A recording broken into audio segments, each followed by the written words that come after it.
So you're asking yourself, what's it like living in a palapa? Well, I could tell you one thing, not for everybody. Most people, first thing they ask is, aren't you afraid? Living in a palapa, that means you don't have any walls, you don't have any doors. You're basically living outside, open to the elements except for the roof. Tell you the truth, that's the way we felt also the first time we came here. But we decided to give it a try. And we stayed in our first palapa for a month. We talked to the locals. We learned what had to be done, how to be safe. And ever since then, we've absolutely fell in love with palapa life. So in this video, I'll give you a tour of the palapa we're living in now. And you'll see for yourself what it's really like living in a palapa. So this palapa, it was built on the mountain about 350 feet above the beach, above the ocean, overlooking Banderas Bay. Now, it's around 40 feet long by 13 feet deep. It has a loft, a kitchen, a little dining area here with an amazing view. And we have a little living space, my little office that I have there in my corner. Now we have both electricity and gas, propane actually, for our cooking. Now what's really amazing about this place is the water, the quality of the water. The water is coming right out of a creek that's coming, it's an open source coming out of the mountain quite a ways up from above here. And we pipe it down to a holding tank. From there we send it to our sink. So even though we have a really, really good water supply coming out of the mountain, just to be safe, all of our drinking water is pre-filtered using a Sawyer filter, which is very effective and has been working great for us up to date. So one of the big issues of living in a palapa is controlling the insects. Now, here there's ants, there's mosquitoes, all kinds of beetles, all kinds of strange looking bugs, I'll tell you the truth. I've seen all kinds of stuff here. What we're mostly concerned about is the scorpions. Now, scorpions are known to live in the palapa roofs because there's insects up in there, and they're basically predators and they're eating insects. So what I do is keep that risk as low as possible. I use a little smoker. So basically, I use this little thing here. Actually, at first I had made a few of my own out of clay. But now I use this one. A friend of mine gave it to me. So basically I chop up little pieces of wood and different essences because I like the smell of it. And then basically every morning, first thing I do is I make a fire, but I'm making more of a smoke fire than an actual fire. And I do the same thing at night. The smoke goes up in the palapa, and that really chases the insects away for sure, and really brings down the amount of scorpions that we've been finding in this palapa. So moving up into our loft, you could see that this is our sleeping area and also a place where we keep some of our stuff. Now, the palapa design is made in a way that allows for a lot of airflow. So it's very comfortable sleeping up here. And by using the mosquito net, well, we keep the bugs out without any issues.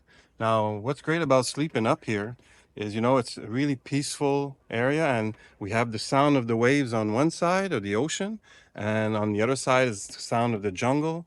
So it's a real calming and peaceful area, and I've been enjoying sleeping up here so much. Over here I have my oven. So this whole palapa was actually dug into the mountain, and a level, you know, area was made, and then they built the palapa up from there. So this was cut right into this mountain. This mountain happened to be made mostly of clay.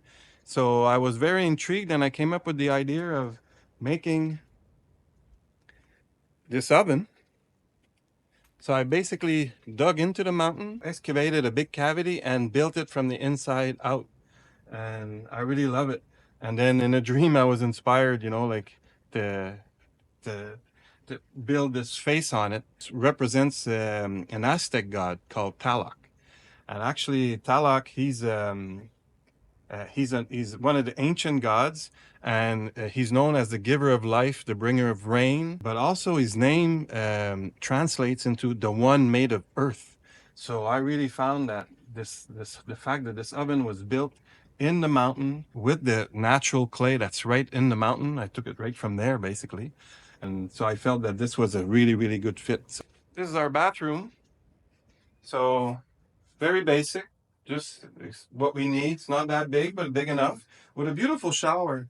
And what I love about taking my shower here is like I just leave that door open and it's just a beautiful sight. So I hope you enjoyed the Palapa tour. So, like a big surprise for me coming to live here about 5 years ago. Up to then, all of my life I've had chronic asthma. And I've been taking medication all my life to deal with it.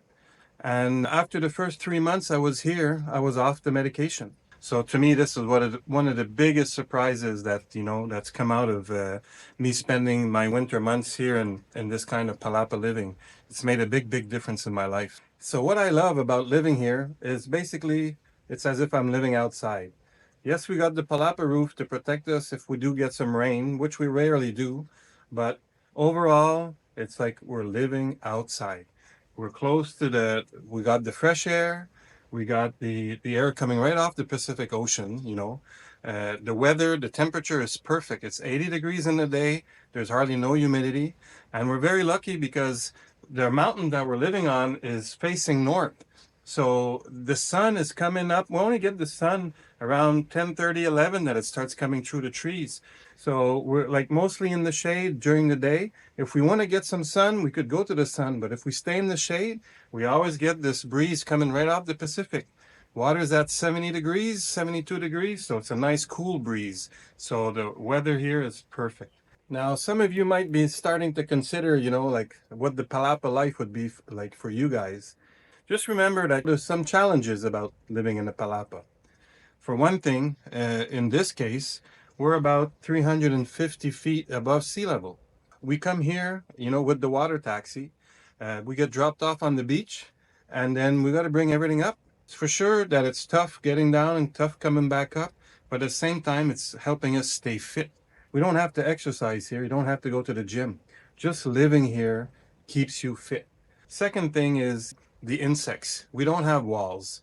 So, insects are coming in, mosquitoes, the scorpions that are living in the Palapa roof, or they're coming right in over the walls. So you got to learn how to adapt to them. There's tricks, like there's things we've learned.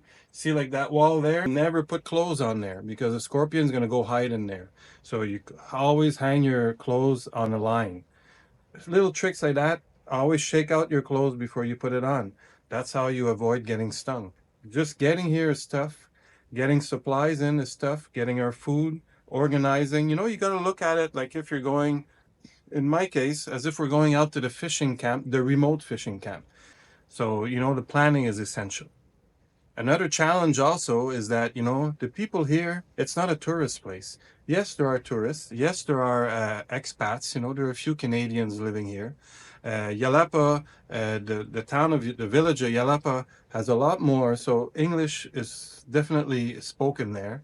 But as soon as you come out of Yalapa and you move into the mountain, a lot of the locals don't speak English. So, you need to learn Spanish or you need to at least, figure out a way to communicate. It's for sure with technology today, it's not so bad, but you have to understand that the local people here, they speak with a certain dialect. So even if you're saying the right words, if you don't say it in the right way, it's going to be difficult.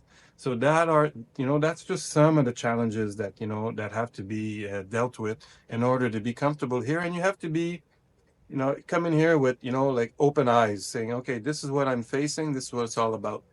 So that's why, like anybody coming who are thinking of coming, I would always recommend start by Yalapa or maybe even start in Puerto Vallarta, see how you like it there, then visit Yalapa, then maybe an Airbnb or there's Airbnbs available in Yalapa and get to learn, what the community is like, what the people are like, the language, and, over time, this could be a paradise. So if you've been dreaming of a different kind of life, well, I hope that this video gave you a little bit of a glimpse of something different, something quite special actually.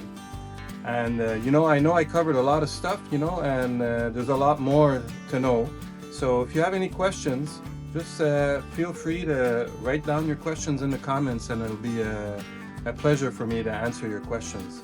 So thank you very much for watching, and until next time, hasta luego.